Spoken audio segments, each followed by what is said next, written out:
hard to tell from our vantage point. The Mustangs seem to be happy. Most of them were clapping their hands after the decision was made. Well, in any case, Portage Central has it 1st and 10 on their own 20. Dan Knight still the quarterback. We'll see how the Mustangs do to start the second half. They lead 13-0. And they do quite well. Up across the 40, down to the 45. Just that inside veer, and they give the ball right away to Marty Williams, and things looked awful good, and he popped right into the backfield. And, of course, number 20, Ray White, was the last man. He was kind of outmatched, but he kept hanging on until finally he drove Marty out of bounds. Marty Williams, 22 yards on that carry. Kurt Johnson comes out. We'll get Bill Frakes, our spotter, down the way to help us with the Portage Central running backs as they shuttle in and out. Mustangs have it 1st and 10, just shy of their own 45. And Williams again on the carry, but not quite as much success this time. Stop by the middle of the Tiger defensive front. Give him maybe a half a yard. Like a very similar play, Joe. Now you might watch the kind of things that you set up with that Veer offense, and that is maybe the fake of the dive, having Danny Knight pull it out then and read the end and see if he either can keep the ball or make the pitch back. Stacy Young is split wide to the top of your picture, and Pewitt and Williams are the backs for Dan Knight. 2nd and 9, and Pewitt gets the call, and he picks up maybe a yard. Bergen in on the stop. First carry of the second half for Pewitt and perhaps of the ball game. And I think Kurt Johnson now checking back in, Pewitt coming out. 3rd and 7 for the Mustangs. Initial possession of the second half. Unofficially, they tell me Marty Williams over the century mark in rushing, over 100 yards tonight. And he may get the call again. Knight trying to run that option, and he's buried. Well, I think at that point, Dan Knight was doing all the reading of Rich Brewer, the defensive end, and he never saw Roosevelt Bates, who was slipped in there, threw around the nose guard, and made the big crunch, and he was kind of sandwiched in between them, Joe. And Knight didn't have a chance to pitch that ball at all, and perhaps lucky that he didn't fumble. Well, that's right. When that ball's out there and you're thinking pitch, or you're trying to read somebody else, and all of a sudden you get blindsided, that's the time when you do lose the ball. It's credit again to Dan Knight for hanging on to the ball. So Randy Buller will come in to punt, and it's an awfully high kick. Fair catch called for and dropped, and Portage Central has it.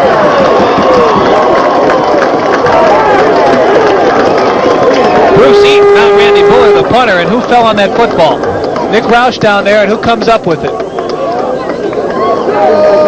68 picks it up. Craig Standish on that. Great hustle down there for Craig, getting down there on those on the specialty teams. So the first break of the second half goes to the Mustangs on a muffed fair catch. Benton Harbor turns it over, and the Mustangs now in control on the Tiger 32, 1st and 10. Pewitt Williams are the backs. The give goes to Pewitt, and he slices across the 30. That's Kurt Johnson. Kurt Johnson across the 30 down close to the 25. And a timeout, Benton Harbor.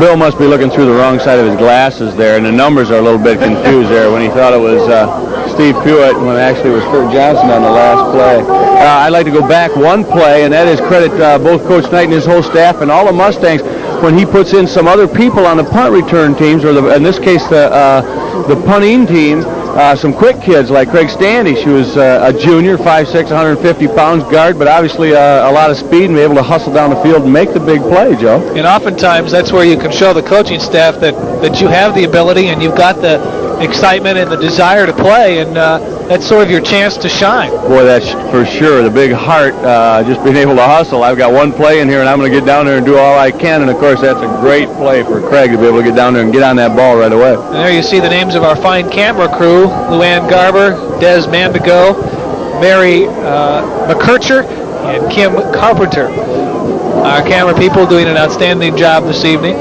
Boy, they sure are, just like every night here. I'll tell you that all the kids that work here in the whole cable access situation is just super. Tonight's game under the direction of Larry Renuart and John Schlahek is our graphics man. What do we have to names like Smith and Jones, Joe? I don't know, or White, or Vanderveen.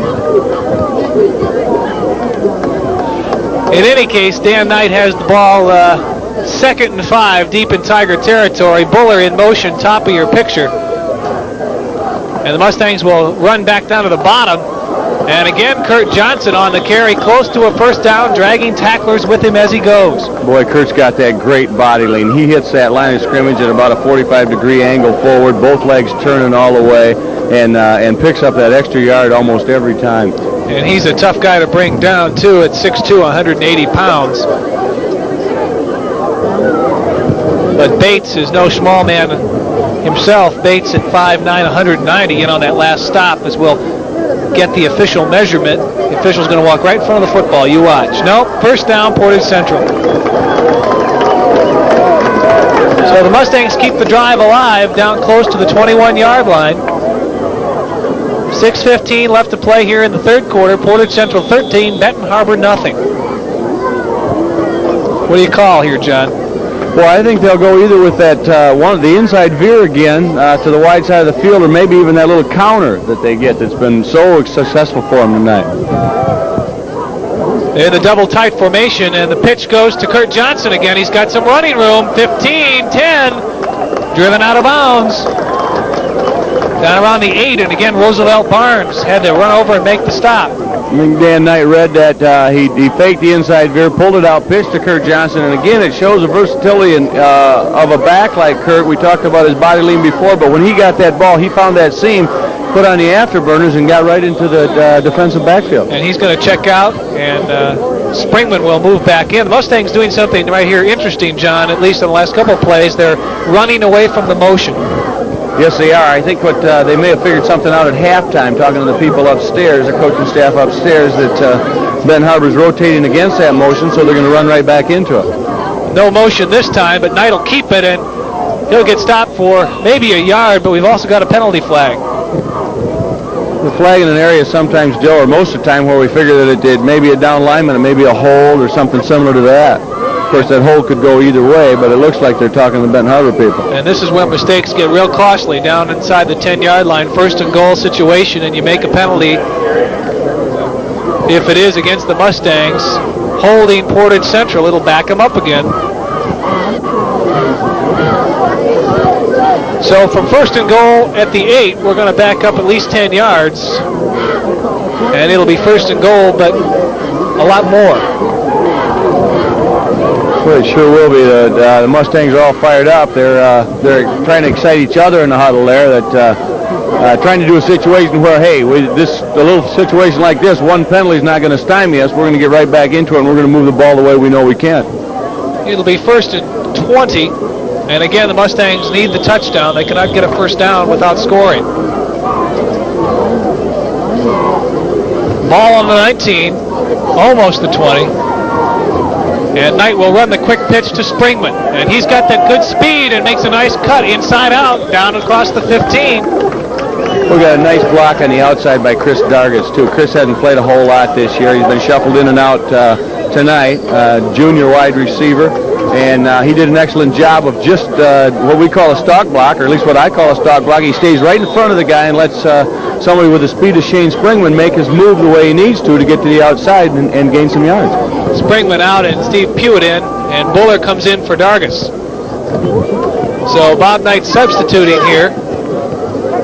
2nd and 14. Mustangs need a touchdown. And they'll pitch back the other way and fake the reverse. Marty Williams still has it, but Benton Harbor smells it out. That's Pollins in there on the stop. Pollins did an excellent job on that one of avoiding the block, the pulling guard to the outside, staying to the outside, making sure that Marty either had to go all the way to the sidelines or turn up. And, of course, when he turned up, the tackle was made.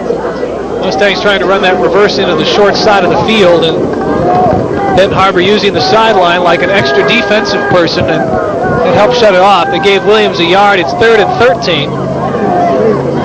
3rd and goal. Long snap count. We'll look for that pop pass, and Knight's not going to get it off. There's Roosevelt Bates again. Also, big number 72, Larry Featherstone, in on the hit. I think when we talk about the passing game for the Mustangs tonight, Joe, the best thing to discuss is the defensive backs of the Benton Harbor Tigers. They've done an excellent job of coverage, so that Dan has not had anybody to throw to. He's had to pull down and scramble a little bit, and that's given time for the down lineman to be able to get in there in a situation where they can stop him or throw him for a loss. Yeah, Knight hasn't had the secondary receivers, so they'll bring in Jim Brayton to attempt a field goal, and it's blocked, and this could be picked up and run for a touchdown. One man to beat, and a great play by Stacy Young. Saved the touchdown. It was a heck of a block, and I couldn't tell exactly who got in there, but the ball bounced just the right way, and what a turn of events. We're talking about Benton Harbor taking over maybe on the 20, maybe on the 13, and instead they're all the way down into plus yardage territory on the 37-yard line, Joe. But an excellent play by Stacy Young, fought off a block and then had enough speed to catch up with the Benton Harbor offensive player, and he dragged him down at about the 37-yard line. So a big defensive play for Benton Harbor. 1st and 10 for the Tigers. Whitehead, the quarterback, and nothing doing as they try to hand off inside. Bates hammered. It's the kind of situation where sometimes you'll think that the Mustangs are going to let down a little bit. The big play happens, and all of a sudden the defense is out there, but it wasn't to be. I think everybody in that down line was just shoving the Tigers right back. Harden now the quarterback as Benton Harbor continues to shuttle in and out. 2nd and 13, a loss of 3. And we'll see if Harden goes to the air. He's the better passer of the two quarterbacks. And that's exactly what he does. Over the middle, and the ball is tipped and knocked away. And Williams wants interference, or rather Brewer, number 81, as opposed to 80. Harden again got a lot of pressure, this time from Doug Roberts, making him throw maybe a little bit off balance, a little bit on his heels. You think even in a short pass like that, it's not going to make a whole lot of difference, but it really is, Joe.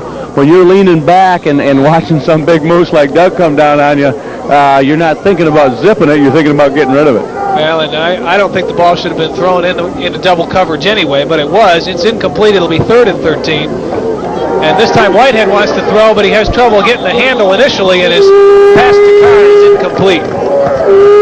Excellent pressure again, this time by Darren Canerva and Mark Ruers. And it puts pressure, of course, on the quarterback, Corey Whitehead, and when he threw out even to the swing man, he threw it right in front of him into the turf. So again, the Mustang defense rises to the challenge, and you see how important that touchdown-saving tackle was. Boy, yeah, Stacy Young could have easily given up. He's got somebody just trying to block him all over the place, and he stays right with it until he gets the tackle. Punt is away, another high kick, and the Mustangs let this one bounce, and it may be trouble inside the 5. And Benton Harbor's going to down it down along the 1 or 2 yard line. So the Mustangs not catching that punt in the air, and they paid for it. Boy, they sure did on that one, Joe. I think it's a situation where you really need to catch the ball. If you're on the 10-yard line or out from the 10-yard line, catch the ball, because for football the way the shape it is, it's not always going to roll the way you think it's going to.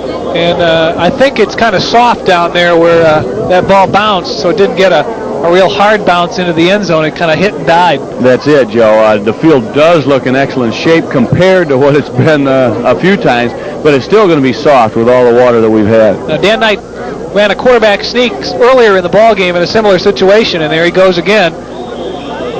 Picked up a couple, safe play. You just need a little breathing room to run that veer. You need just enough room where the quarterback can step back, go down the line of scrimmage, and I think that's an excellent call to get out a little ways if you can. Benton Harbor's had that figured out quite well. They had a lot of people in there.